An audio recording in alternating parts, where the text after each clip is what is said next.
vaya conmigo a la escritura y ¿qué creen? Tenemos la parte 3, la parte número 3 de el mensaje a la señora elegida, a los hijos y a nosotros. Así que vaya conmigo a la escritura siempre a la segunda epístola del apóstol Juan. Y vamos a estar analizando los versículos 7 y 8. Segunda epístola del apóstol Juan, versículos 7 y 8. Y dice la Biblia: porque muchos engañadores han salido por el mundo que no confiesan que Jesucristo ha venido en carne. Quien esto hace es el engañador y el anticristo. En los últimos años podemos sentir cómo el Espíritu de Dios nos está revelando algunas cosas, algunas características, algunos eventos mundiales que nos hacen pensar en la próxima venida del Señor por su iglesia, o lo que nosotros llamamos el arrebatamiento. Cómo la iglesia fiel al Señor Jesucristo va a ser arrebatada de un momento a otro de esta tierra. Y una de las señales que se están cumpliendo a velocidades muy altas que antes no se habían visto es la cantidad de personas que están en contra del cristianismo. No solo hay personas que no simpatizan con el cristianismo, no solo hay personas que profesan alguna otra religión y el cristianismo les es indiferente, sino hay personas en contra de Cristo. Esto, por supuesto, ha sido toda la vida, desde que el Señor Jesucristo, en el tiempo que Él anduvo en esta tierra, se mostraron los fariseos, los escribas y todas estas personas o grupos, ya sean políticos, económicos o religiosos, estuvieron en contra del Señor desde el primer comienzo, desde el primer inicio, desde el primer día en que el Señor Jesucristo pisó esta tierra. Sin embargo, en los últimos días hemos visto cómo se incrementa el odio hacia los cristianos en todas partes del mundo, muchas veces por las posiciones de la Biblia con respecto a algunos corrientes de pensamiento o respecto a algunas posiciones bíblicas o de la iglesia cristiana con respecto a algunos grupos minoritarios. Todo esto lo vemos desarrollándose cada vez más en el mundo y es por eso que podemos llamarle a estas personas anticristianos, aunque también la Biblia les llama anticristos. Y yo sé que la palabra anticristo suena un poco fuerte porque siempre está ligada a un personaje del Apocalipsis. Está ligada a ese personaje que efectivamente va a venir en su momento, que va a ser el anticristo por excelencia. Sin embargo, entendemos que a todas las personas que están en contra del cristianismo también les podemos llamar anticristo o anticristianismo, porque están en contra del Señor Jesús. No necesariamente tiene que ser esa figura maquiavélica que pinta el Apocalipsis, sino que sencillamente estar en contra de la voluntad del Señor, en contra del Hijo Jesucristo, es suficiente para ser llamado anticristiano o anticristo. Por eso volvemos a leer una vez más estos versículos que el Señor nos ha puesto, o este versículo 7 que dice: porque muchos engañadores han salido por el mundo que no confiesan que Jesucristo ha venido en carne. Quien esto hace es el engañador y el anticristo. Entonces hay algunas razones que yo quisiera compartir con ustedes en esta oportunidad del ataque de todas estas personas a la encarnación de Jesús. Ellos atacan la realidad de que la encarnación de Jesús efectivamente se dio. Y esto tiene varias connotaciones y varios porqués, que es lo que vamos a nosotros a estudiar en esta oportunidad. Si nosotros podemos desmontar la realidad de que el Señor Jesucristo vino en carne, de que el Señor Jesucristo se hizo hombre, de que todo su proceso de nacimiento virginal fue real, entonces, si esa técnica es efectiva de parte de Satanás y de todas estas personas que se dejan llevar por este principio, vamos a desmontar los pilares de la fe, por supuesto, porque nuestra fe está cimentada en el sacrificio de Cristo en la cruz del Calvario, en su muerte y en su resurrección.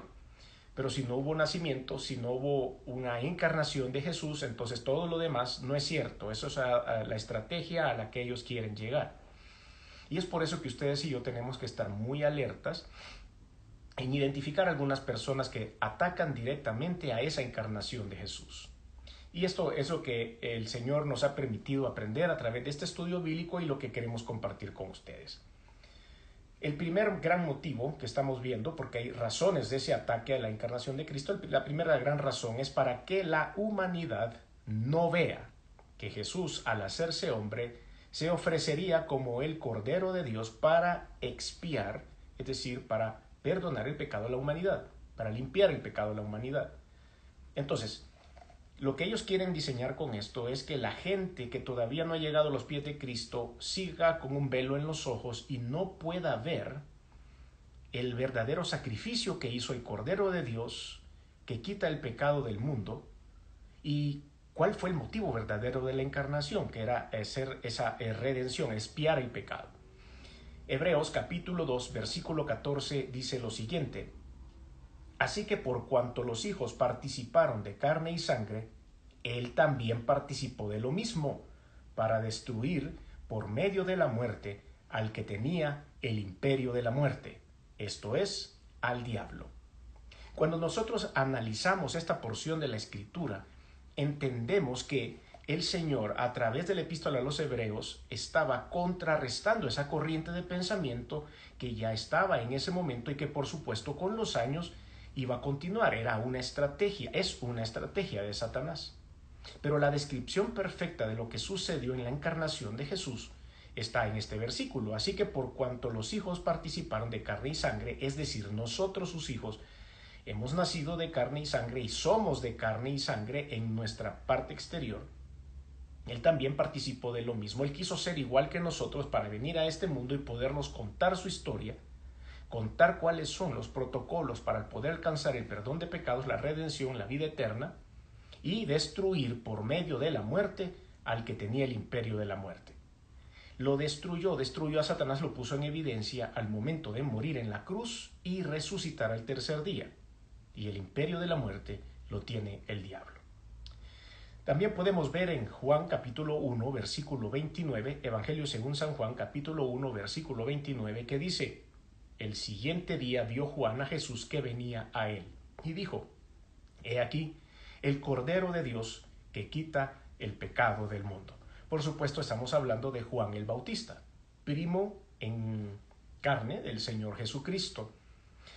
Él, recuerden ustedes, había sido escogido por Dios desde el vientre de su madre para preparar el camino del Señor, para anunciar primero el bautismo por arrepentimiento y después anunciar el advenimiento de Cristo en la figura del Cordero de Dios. Y en un momento dado, ellos se conocieron por primera vez cuando María, embarazada, va a saludar a su prima, y su prima estaba embarazada de Juan. En ese momento se saludan ambas y dice la Escritura, si ustedes leen esa porción, que los niños saltaron en el vientre de sus madres. Probablemente, qué sé yo, tal vez de pequeños, de recién nacidos o de niños, se volvieron a ver en algún momento. Sin embargo, Juan había tomado el voto del nazareato. ¿Qué quiere decir eso? Que era un nazareo, y los nazareos tenían que irse y retirarse a el desierto, vestirse con ropas hechas de pieles de animales, comer legumbres, no tomar vino ni sidra y dejarse crecer el cabello. Entre otras cosas, por supuesto, eso era lo evidente, pero las otras cosas eran espirituales, habían sido apartados para Dios.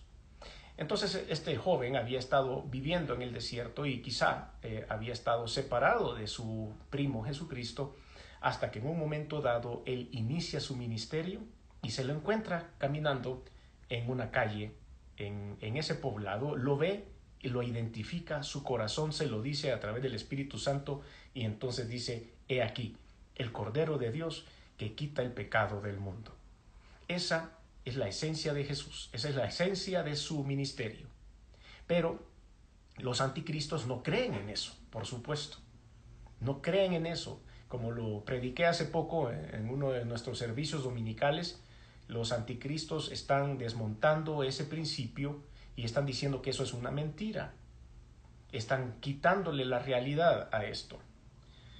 La segunda razón por la cual ellos están haciendo esto es para que la humanidad no vea. Recuerde usted que la primera era para que la humanidad no vea que Jesús se ofrecería como Cordero de Dios para expiar al mundo. Y la segunda es para que la humanidad no vea que hay rescate por medio de la muerte de Jesucristo. y nos está liberando del gobierno de Satanás. Hay un rescate que Dios pagó por nosotros en la cruz de Calvario, que su sangre derramada en la cruz pagó el precio para que nosotros fuéramos libres de la atadura del pecado, de la atadura de la muerte eterna en el lago de fuego, de la atadura de las tinieblas espirituales.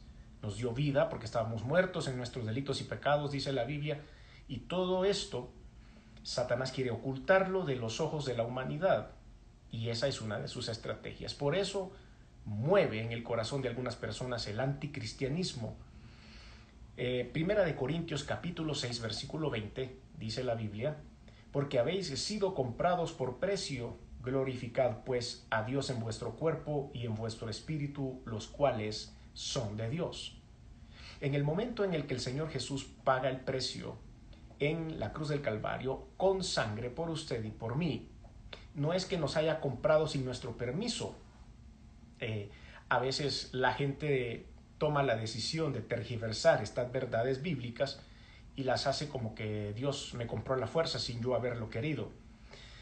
Una de las cosas que los anticristos ahora, o anticristianismo ahora en el mundo, están tratando de meterle sobre todo a el género femenino, es: yo soy la dueña de mi cuerpo, yo puedo hacer lo que quiera con mi cuerpo, si quiero embarazarme, si quiero abortar 5, 6, 7 veces, 10 veces, no importa, yo soy dueña de lo que yo puedo hacer con mi cuerpo, etcétera, etcétera, etcétera.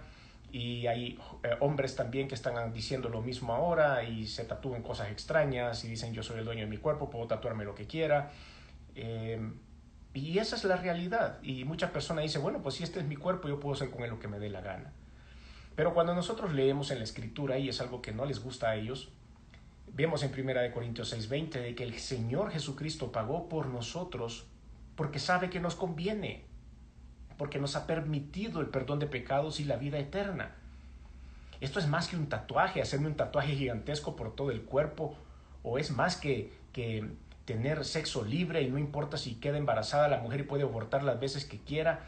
Es más allá de usar mi cuerpo para la satisfacción personal, para el placer.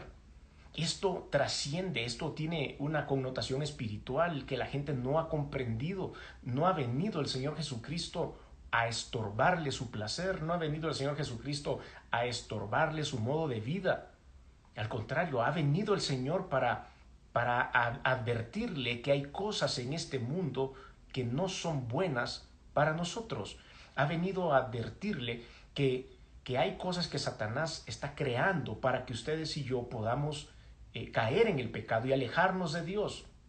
Él mismo lo dice en la Escritura: todo me es lícito, pero no todo me conviene. Todo me es lícito, pero no todo me edifica. Todo lo podemos hacer. No va a haber un tropiezo, no va a haber nada a veces que nos haga caer en las trampas del pecado. Sin embargo, no todo me conviene. Sin embargo, no todo me edifica. Tenemos que analizarlo. Hay personas que son tan aventureras, tanto con su cuerpo como con las acciones que hacen, hasta en sus negocios, hasta en su trabajo, que de repente no se dan cuenta de que Dios les ha dado la oportunidad de alcanzar algunas bendiciones y desperdician las bendiciones por no haber tenido sabiduría en el momento de tomar acciones. Pues en la parte espiritual es la misma. Dios no ha venido a poseer su cuerpo como lo hacen los espíritus malignos, que entran a nuestro espíritu sin permiso. Por eso hay que tener mucho cuidado. Los anticristos también andan publicando estas nuevas, no son nuevas, son muy antiguas, pero les han dado color ahora y las han bautizado de otra forma, pero estas técnicas de meditación, estas técnicas de invocación, de relajación, cuando uno tiene un momento de meditación y relajación profunda, como algunas técnicas del Oriente lo hacen y están muy de moda hoy, debemos tener precaución porque los demonios no piden permiso. Los demonios son malcriados. Los demonios no son educados, no tocan la puerta. Ellos van a llegar y van a meterse a su cuerpo. El Señor toca a su puerta. El Señor Jesucristo le dice: he aquí yo llamo a la puerta.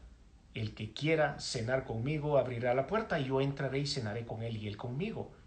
Dios sí es un caballero, Dios sí es educado, espera que ustedes y yo le abramos la puerta de nuestro corazón, pero Satanás no. Ahora, una vez que Él vino a dar su vida por usted, tiene usted la oportunidad entonces de pertenecer a este equipo, porque habéis sido comprados por precio, glorificad pues a Dios en vuestro cuerpo y en vuestro espíritu, los cuales son de Dios. Tenemos la potestad de entregarle nuestro cuerpo, la decisión es suya. Colosenses capítulo 2, versículo 15, uno de mis versículos preferidos, es un versículo de batalla, es un versículo de burla, es un versículo que es verdaderamente debe causarnos orgullo cuando lo leemos, y dice: y despojando a los principados y a las potestades, los exhibió públicamente, triunfando sobre ellos en la cruz. En este momento, en esta porción de la Escritura, es cuando vemos la victoria de Jesucristo. Es cuando vemos, yo lo digo así con mis disculpas, pero es cuando Dios le saca la lengua al Satanás. Jesucristo le saca la lengua a Satanás en la cruz del Calvario y en su resurrección, y le dice: te gané una vez más, para que usted vea. Entonces, vemos que el Señor nos quiere hacer ver el rescate por medio de la muerte de Jesús, pero el anticristianismo o el anticristo o los nuevos anticristos no quieren que lo veamos. El tercer factor que ellos están peleando para que nosotros no veamos es para que la humanidad no vea la compasión de Dios por el pecador. ¿Cuál es la historia de ellos? Ellos dicen que los cristianos odiamos a los pecadores. Ellos dicen que los cristianos somos intolerantes. Ellos dicen que los cristianos no admitimos a ningún pecador en nuestras iglesias, que rechazamos, que segregamos, que somos homofóbicos, un montón de nombres que nos ponen, porque Satanás está utilizando también esa herramienta para que el mundo crea que nosotros predicamos que Dios detesta a este tipo de personas. Queridos amigos, queridos hermanos, las iglesias estuvieran vacías si solo hubiéramos personas perfectas dentro de ellas. Las iglesias estuvieran vacías si solo estuviéramos personas que no cometemos ningún pecado. Las iglesias, queridos amigos y hermanos, están llenas de pecadores, están llenas de personas imperfectas, están llenas de personas en procesos, están llenas de personas que siguen los protocolos porque necesitan, como cualquier otra persona en el mundo, enderezar su vida. No creo que en ninguna iglesia, por lo menos en las que yo conozco, haya una persona perfecta, una persona que haya conseguido la completa santidad, la completa regeneración. Eso es progresivo. Entonces no podemos nosotros pensar que haya una iglesia que le cierre las puertas a un pecador, que haya una iglesia que no acepte que llegue una persona con determinado pecado. Esa es la gran confusión. Han tergiversado el mensaje de la iglesia, diciendo que estamos en contra de estas personas y que hay un odio hacia estas personas, cuando no es eso. Al igual que Dios no le gusta un pecador por mentiroso, por ejemplo, que podemos decir que una mentira a veces puede ser pequeña, lo mismo, de la misma forma, Dios no acepta una mentira pequeña, como no acepta un asesinato, como no acepta un libertinaje sexual de cualquier tipo. La abominación sexual es un tema dentro de la Escritura, la cual Dios ha dicho miles de veces: salgan de la abominación sexual. Y eso incluye cualquier cosa que tenga que ver en no hacer el acto de la intimidad con otra persona de la manera natural como Dios lo ha hecho, como lo diseñó. Eso es sencillamente, nosotros no es que estemos en contra de un grupo determinado. Esa es la confusión. No odiamos a ningún grupo determinado, no tenemos la solvencia espiritual como para juzgar a una persona, porque somos pecadores en unas o en otras áreas, seguimos siendo imperfectos. Entonces, todos estos grupos que vienen a atacar ahora al cristianismo y que han publicado que somos intolerantes y que somos esto y que somos lo otro y que no queremos esto y no queremos lo otro, la única estrategia que está detrás de todo esto es que la humanidad no vea que Dios tiene compasión por el pecador y que su Hijo Jesucristo ha venido para poder salvar a la humanidad de cualquier pecado. Podía compadecerse de los hombres y ser así nuestro supremo sumo sacerdote. Veamos Hebreos capítulo 4, versículo 15. Hebreos 4:15 dice: porque no tenemos un sumo sacerdote que no pueda compadecerse de nuestras debilidades, sino uno que fue tentado en todo según nuestra semejanza, pero sin pecado. De esta manera, la epístola a los Hebreos describe a Jesucristo. Por supuesto, no tenemos nosotros un sumo sacerdote que no pueda compadecerse, que no conozca, que no sepa lo que sufrimos, que no sepa lo que estamos pasando, sino uno que fue tentado en todo. Si no, váyase al Evangelio y vea usted cómo el Señor fue tentado por Satanás en el desierto 3 veces. Y según nuestra semejanza, dice, según así como nosotros somos hechos de carne y de sangre, así mismo el Señor Jesucristo también. Pero el final de Él no es el final suyo y mío, porque Él no cayó en pecado. Ustedes y yo caemos en pecado todos los días. Usted y yo siempre estamos peleando con esta lucha espiritual que todo el tiempo nosotros estamos luchando. Entonces, en la misma epístola a los Hebreos capítulo 7 versículo 26 encontramos otra cita interesante y dice lo siguiente: porque tal sumo sacerdote nos convenía, santo, inocente, sin mancha, apartado de los pecadores y hecho más sublime que los cielos. Esa es otra descripción que hay de Jesucristo en la epístola a los Hebreos.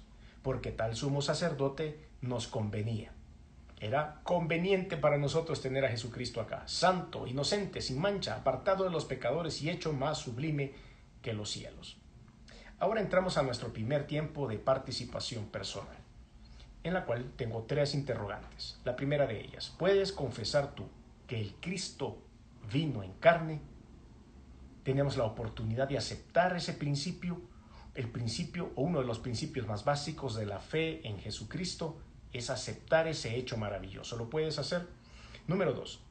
¿Qué sientes al ver tal expresión de amor demostrada en la encarnación de Cristo con el propósito eterno de darnos vida eterna en Él?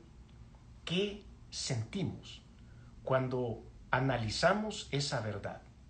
De que tenemos esa oportunidad maravillosa, de que nuestras metas son más allá de una meta inmediata de éxito terrenal, sino que tenemos una meta mucho más grande que un éxito terrenal. Tenemos la meta de la vida eterna. Número 3.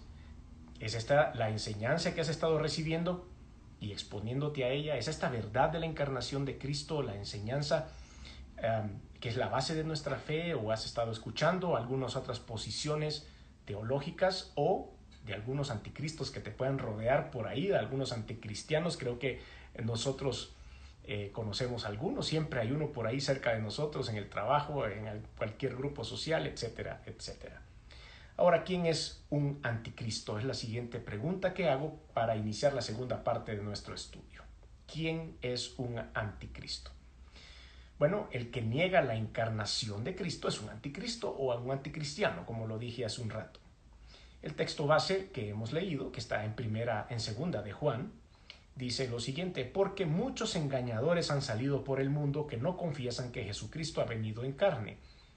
Quien esto hace es el engañador y el anticristo. Y vea usted lo que dice: muchos engañadores han salido por el mundo. Algunos de ellos lo hacen con la conciencia de saber lo que están haciendo, de que están combatiendo a Jesús. Lo hacen con odio hacia Jesucristo, lo hacen con odio hacia Dios por cualquier motivo.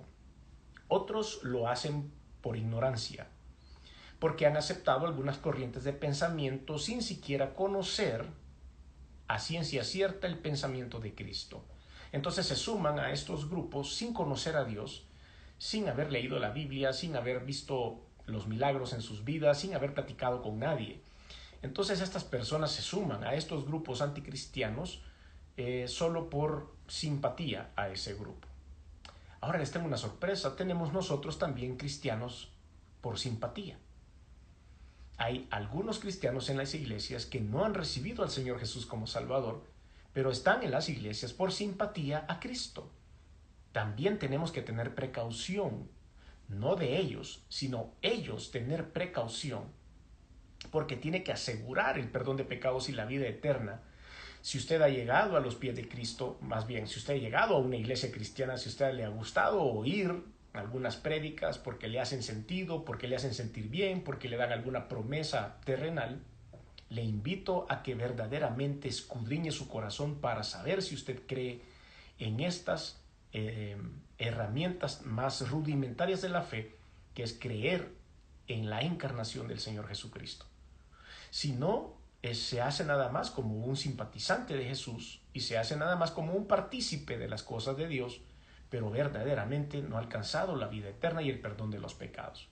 Ahora nos vamos al otro bando, de los anticristianos. Muchos de ellos están en esos grupos igual, sin saber realmente cuál era, contra qué están, sino que les ha gustado su doctrina, les han dicho que con toda libertad pueden hacer lo que quieran, que su cuerpo es libre, que esto, que el otro, que aquí, que allá, que la vida se ha hecho para disfrutarla y que después de la muerte no hay nada.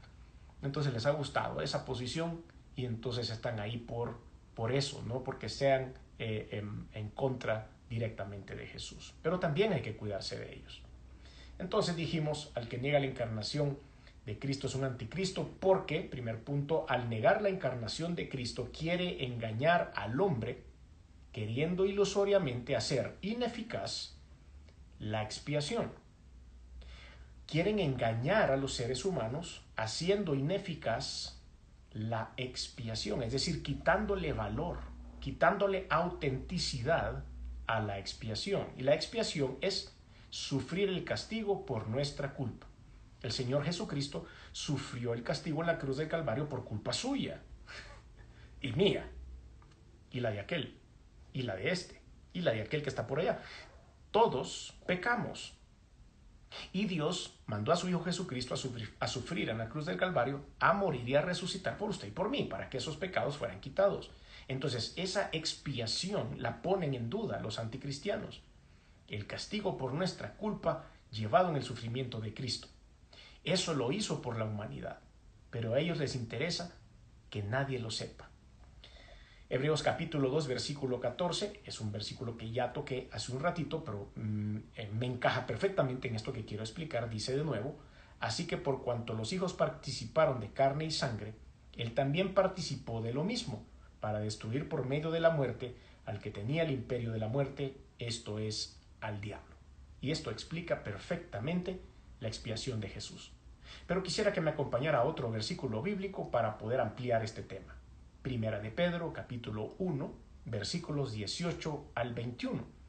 Primera de Pedro 1, 18 al 21. Dice la Biblia: sabiendo que fuisteis rescatados de vuestra vana manera de vivir, la cual recibisteis de vuestros padres, no con cosas corruptibles como oro o plata, sino con la sangre preciosa de Cristo, como de un cordero sin mancha y sin contaminación, ya destinado desde antes de la fundación del mundo, pero manifestado en los postreros tiempos por amor de vosotros, y mediante el cual creéis en Dios, quien le resucitó de los muertos y le ha dado gloria, para que vuestra fe y esperanza sean en Dios. Ese es el motivo principal. Entonces dice el versículo 19, sino con la sangre preciosa de Cristo como de un cordero sin mancha y sin contaminación.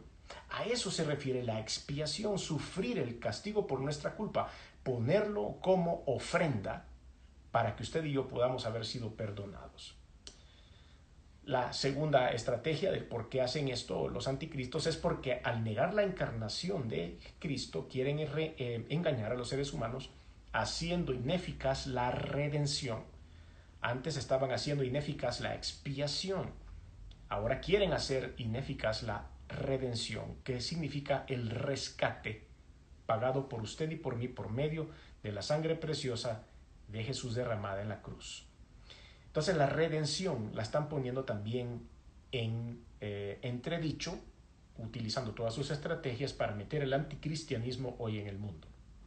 Colosenses capítulo 1 versículo 20 dice, Colosenses 1:20, y por medio de él reconciliar consigo todas las cosas, así las que están en la tierra como las que están en los cielos, haciendo la paz mediante la sangre de su cruz.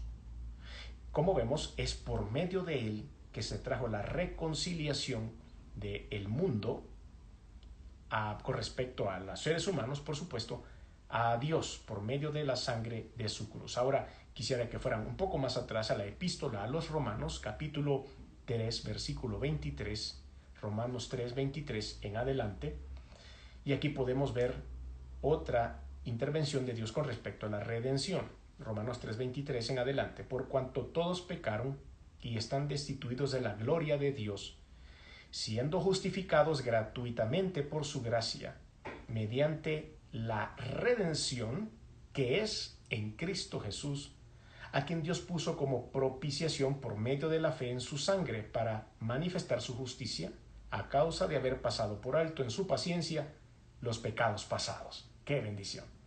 Con la mira de manifestar en este tiempo su justicia, a fin de que Él sea el justo y el que justifica al que es de la fe de Jesús. Nos damos cuenta que este evento de la redención es súper importante para Dios y está metido dentro de los rincones de la Biblia para que usted y yo lo comprendamos y no nos dejemos llevar por esas doctrinas que atacan la redención. Número 3. Porque al negar la encarnación de Cristo quieren engañar al hombre, queriendo ilusoriamente hacer ineficaz el supremo sumo sacerdocio de Jesucristo sobre la vida de cada uno de nosotros. Ellos lo que tratan también es decir, tú eres el Dios de tu cuerpo, tú eres el selfie, tú eres el tú mismo, todo lo debes construir, todo lo debes hacer pensando en ti, no tienes por qué dejar de hacer las cosas que te producen placer, no tienes que restringirte en nada, no tienes que hacer nada de eso porque Dios no es el sumo sacerdote, Él sencillamente está en los cielos, allá sentado en un trono muy lejos tuyo y no importa lo que hagas. Entonces lo que ellos quieren hacer es ineficaz el hecho de colocar a Dios en el lugar que amerita colocarse. Hebreos capítulo 4, versículos 14 al 16 dice lo siguiente, Hebreos 4, 14 al 16. Por tanto, teniendo un gran sumo sacerdote que traspasó los cielos, Jesucristo, el Hijo de Dios, retengamos nuestra profesión. Porque no tenemos un sumo sacerdote que no pueda compadecerse de nuestras debilidades, sino uno que fue tentado en todo según nuestra semejanza, pero sin pecado.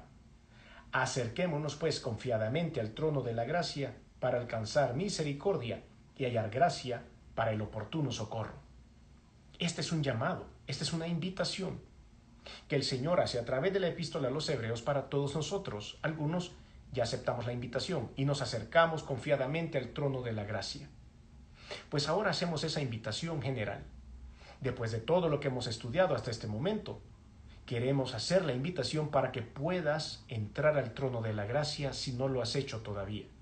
Si en algún momento has simpatizado con algunas posiciones anticristianas que hemos discutido a lo largo de este estudio, yo te invito a que entres a través del velo que se rompió en la cruz del Calvario, en el muerte en la cruz del Calvario, y puedas entrar a este lugar, a acercarte pues confiadamente al trono de la gracia para alcanzar misericordia y hallar gracia para el oportuno socorro, porque hay un sumo sacerdote que sigue activo y que está siempre siguiendo nuestros pasos en amor. Hebreos capítulo 8, versículos del 1 al 3 dice que es un mediador de un nuevo pacto. Así es lo que vemos en términos generales en esta porción que vamos a leer. Hebreos 8 del 1 en adelante. Ahora bien, el punto principal de lo que venimos diciendo es que tenemos tal sumo sacerdote, el cual se sentó a la diestra del trono de la majestad en los cielos, ministro del santuario y de aquel verdadero tabernáculo que levantó el Señor y no el hombre. Ese es el sumo sacerdocio que el anticristianismo está queriendo votar. Están queriendo poner otros dioses, están queriendo poner otras cosas que vayan en los pedestales, en el pedestal que solo le pertenece al sumo sacerdote, que ahora hacia quien nos podemos acercar confiadamente en el trono de la gracia. Entonces, este tipo de corriente de pensamiento está queriendo desbarrancar, tirar, quitar, destruir la imagen fuerte que hay del sumo sacerdote Jesucristo en nuestra vida, volviéndose anticristianos, volviéndose anticristos y enfermándole la mente a muchas personas, poniendo estas verdades equivocadas sobre sus mentes.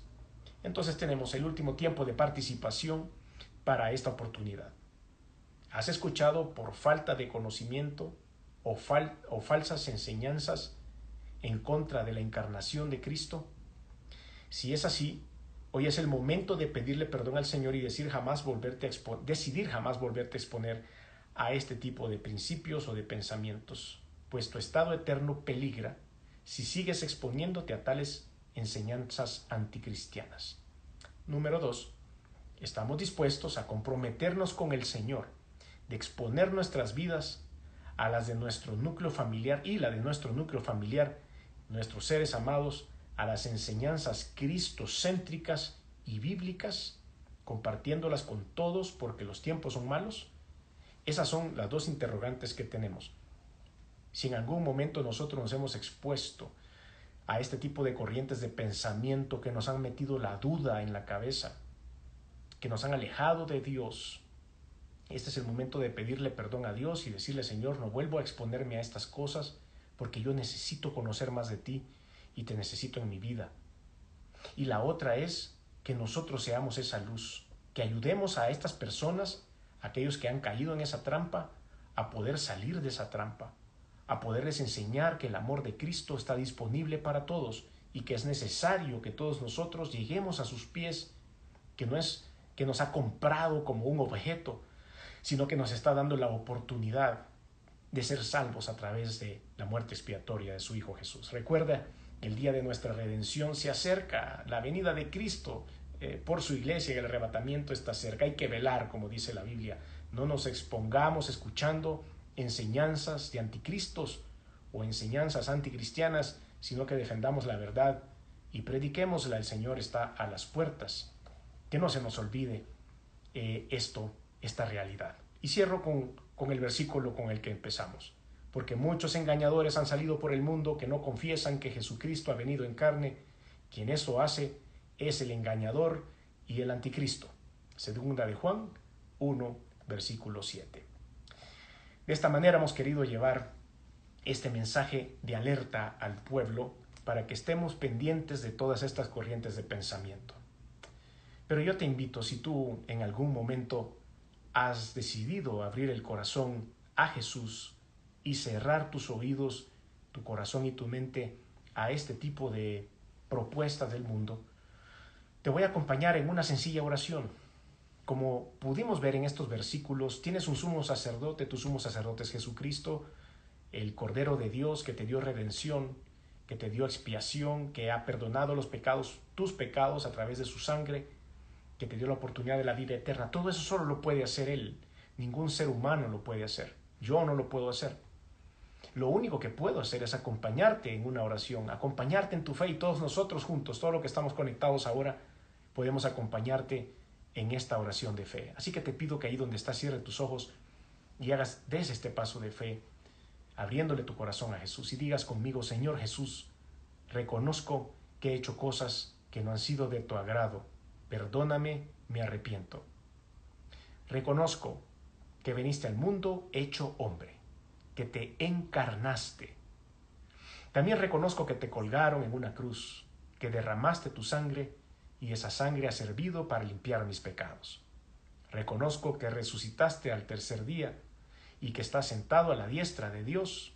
Por eso hoy abro mi corazón y te recibo en él como mi único y suficiente Señor y Salvador.